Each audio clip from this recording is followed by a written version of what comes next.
देखिए हर खबर यहीं पर, सब्सक्राइब कीजिए TV9 भारतवर्ष। और इस वक्त दिलीप घोष हमारे साथ खुद मौजूद हैं। पश्चिम बंगाल भारतीय जनता पार्टी के अध्यक्ष हैं दिलीप घोष साहब।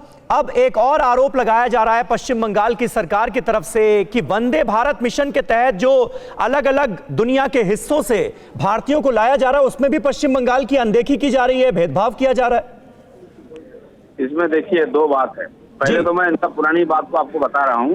जब बाहर से लोगों को लाया गया, ये लोग प्रश्न किए, जो पैसा वाले लोग हैं उनको ये लोग लेके आ गए और इसके कारण चारों तरफ और संक्रमित हो गया और देश में फंसे हुए मजदूरों को केंद्र सरकार ने नहीं पहुंचाया। अब जब श्रमिक स्पेशल ट्रेन चल रहा है, 450 से ट्रेन पहुंच गया, 10 लाख से ज्यादा लोग घर पहुंच चुके हैं। वेस्ट बंगाल में केवल 10 ट्रेन आई है, 12,000 लोग, 7-8 ट्रेन आई है और 12,000 लोग आए हैं। तो आप क्यों नहीं दे रहे हैं? सरकार आपको लेने की डाल रही है, यहाँ के लोगों को क्यों नहीं ला रही है? लाख लोग पैदल आए हैं 7-10 दिन चल के और गाड़ियों में आ रहे हैं, उनको घुसने नहीं दिया रहा है। बिहार झारखंड बॉर्डर में लाइन से गाड़ी खड़ी है, कोई ना टेस्ट नहीं, घुसने नहीं दे रहे हैं। तो एक किसी मौके में बीजेपी को और केंद्र सरकार को गाली देने में तुले हुए हैं।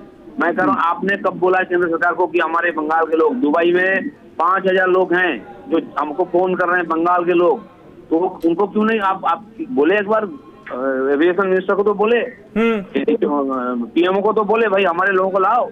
आप मना कर रहे थे जब लॉकडाउन के पहले लोगों को लाया गया, तो मना किया कि क्यों ला रहे हो, संक्रमित हो जाएंगे। दिलीप घोष साहब, इस वक्त सौगत रॉय भी हमारे साथ जुड़ गए हैं, तृणमूल कांग्रेस के वरिष्ठ नेता हैं। सौगत रॉय साहब, अब पश्चिम बंगाल सरकार की तरफ से ये जो मुख्य सचिव हैं पार्थ चटर्जी, वो ये आरोप लगा रहे हैं कि पश्चिम बंगाल के साथ भेदभाव किया जा रहा है, पश्चिम बंगाल के लोगों को लाने में वंदे भारत मिशन में भी भेदभाव किया जा रहा है। इसका क्या आधार है? दिलीप घोष साहब हमारे साथ मौजूद है, पश्चिम बंगाल के बीजेपी अध्यक्ष, वो खारिज कर रहे हैं सरासर इन आरोपों को।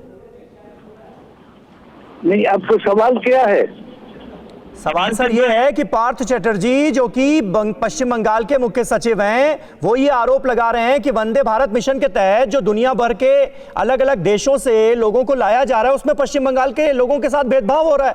किस आधार पर यह आरोप लगाया जा रहा है? अभी तक तो पश्चिम बंगाल में कोई भी फ्लाइट विदेश से नहीं ला जा रहा है।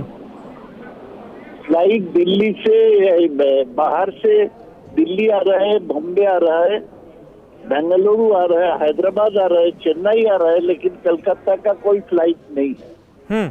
तो ये जो इल्जाम है केंद्र के खिलाफ है तो सही है। मुझे पता नहीं, कल भी ढाका से लोग मुझे फोन किया, ढाका से कलकत्ता इतना नजदीक है लेकिन ढाका से भी फ्लाइट कलकत्ता नहीं ला रहे हैं, तो ये तो सरासर अन्याय है। दिलीप घोष साहब, जवाब देना चाहेंगे आप?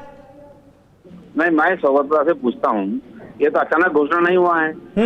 15,000 लोगों को लाया जाएगा एक सप्ताह में, पहले से तारीख घोषणा हो गया, कहाँ से लाएंगे, कौन एयरपोर्ट में उतरेंगे। केंद्र राज्य सरकार की तरफ से कोई कार्रवाई हुई? किसी ने कोई कम्युनिकेशन किया है क्या सरकार से, केंद्र सरकार से कि भाई हमारे बंगाल के लोगों को क्यों नहीं ला रहे हो? जब लाया आप विरोध किया, अब नहीं ला रहा है तो आप, अरे आपके लोग कहाँ फंसे हुए क्या है, उनको क्या मालूम? सौगत राय साहब, ये बहुत वाजिब सवाल है। क्या पश्चिम बंगाल सरकार की तरफ से ऐसी कोई लिस्ट सौंपी गई है? क्या केंद्र सरकार से कोई कम्युनिकेशन किया गया है क्या इस बाबत? पश्चिम बंगाल सरकार से बाहर में जो है उनको लिस्ट दिया गया, लेकिन एक बार समझने का कोशिश कीजिए, बाहर से जब लोग आते हैं तब वो भारतीय नागरिक के रूप में आते हैं, कोई राज्य के नागरिक के रूप में नहीं आते हैं। तो उसका हिसाब तो एक्सटर्नल अफेयर्स मिनिस्ट्री को करना चाहिए। नहीं तो ये तो विदेश मंत्रालय कह ही रहा है ना कि भाई भेदभाव नहीं किया गया, बाहर जो लोग भी रह रहे हैं वो सिर्फ भारतीय हैं, वो पश्चिम बंगाल के नागरिक या यूपी के नागरिक या दिल्ली के नागरिक, इस आधार पर भेदभाव किया नहीं जा रहा। ये आरोप तो आप लोगों की तरफ से लगाया जा रहा है ना। तो आपने अगर लिस्ट सौंपी पश्चिम बंगाल के लोगों की, तो वो किसको सौंपी? मैंने पश्चिम बंगाल सरकार लिखा है, केंद्रीय सरकार को, एक्सटर्नल अफेयर्स मिनिस्टर को इसके बारे में लिखा है। चलिए ठीक है, शुक्रिया।